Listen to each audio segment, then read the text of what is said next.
यह हवेली राजा महाराजा के समय में बनाई हुई थी, लेकिन पिछले 18 सालों से इस हवेली में आज तक कोई भी रहने के लिए नहीं आया है। इच्छा होने पर भी इस हवेली में कोई भी नहीं रह पा रहा था, क्योंकि लोगों का कहना थी कि इस हवेली में भूत प्रेत का साया है। जब अजीत सिंह को इस हवेली के बारे में पता चला तो उसने तय किया कि वो इस रहस्य को जान कर ही रहेगा, क्यों लोग इस हवेली में नहीं रह पा रहे हैं।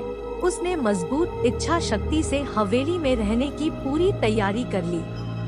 जब उसने हवेली के अंदर जाने के लिए पैर आगे बढ़ाए तो दरवाजे पे किसी अनजान व्यक्ति ने उसे रोक लिया और नजदीक जाके बोले, कौन हो आप और किधर जा रहे हो? अजित सिंह ने जवाब देने के बजाय उसने सामने सवाल किया, जी आप कौन? मेरा नाम अर्जुन सिंह है और मैं यही पास में ही रहता हूँ। अजित सिंह ने कहा, ओह अच्छा, मैंने सुना है कि यह एक भूतिया हवेली है और यहाँ कोई नहीं आ पाता है, इसलिए मैं इस हवेली में एक दिन रुकने का फैसला किया है। अर्जुन सिंह ने कहा, जी हाँ, आपने सही सुना है और आप भी अंदर मत जाइए, मेरी माने तो आप भी वापस लौट जाइए, यहाँ बहुत खतरा है। यह सुनकर अजीत सिंह खुश हो गया, जैसे उन्हें कोई लॉटरी लग गई हो। अर्जुन ने उसकी खुशी को देखकर बोला, आप क्यों खुश हो रहे हो? आपको तो भूत का नाम सुनकर डर लगना चाहिए। शायद आपको पता नहीं होगा कि मैं भूत प्रेत में काफी दिलचस्पी रखता हूँ।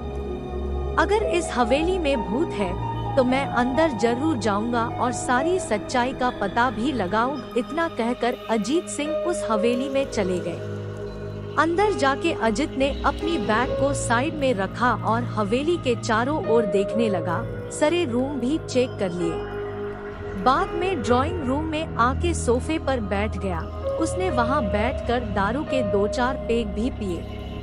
वहीं अचानक उस रूम में लाइट का एक बल्ब चालू बंद होने लगी, लेकिन अजीत ने उस पर ध्यान नहीं दिया।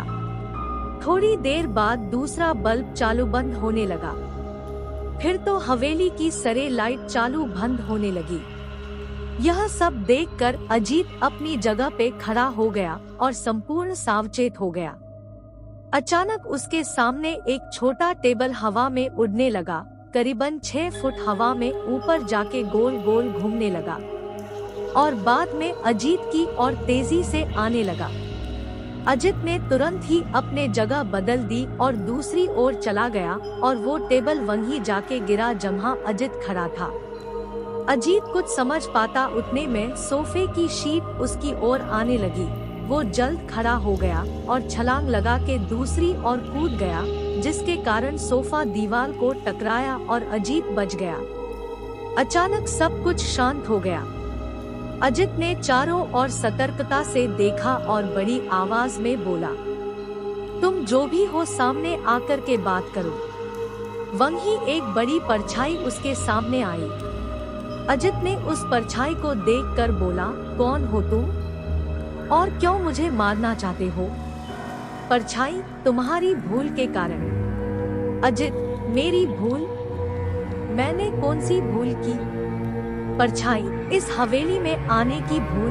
मैं किसी को भी इस हवेली में खुश नहीं देख सकता। अजित, लेकिन क्यों? वो परछाई ने जवाब दिया, आज से 18 साल पहले इस हवेली के मालिक ने मुझे यहीं पे ही मार डाला था। मेरी कोई गलती भी नहीं थी। इस कारण की वजह से मेरी आत्मा इस हवेली में भटकती रहती है।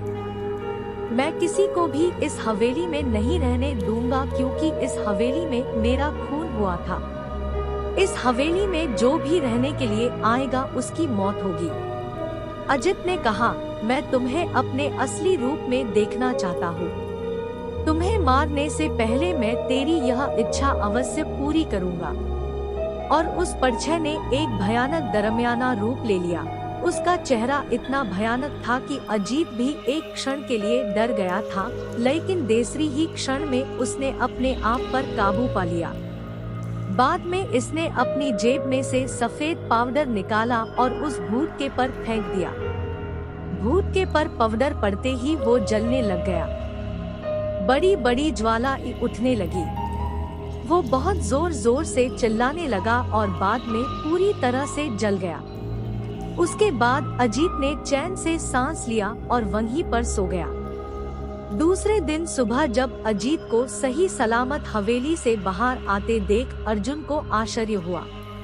अर्जुन ने अजीत से पूछा, तुम कैसे जिंदा हो? जब अजीत ने अर्जुन को कल रात को घटी घटना को पूरी तरह से बताया और बोला, अब यह हवेली भूतिया हवेली नहीं रही।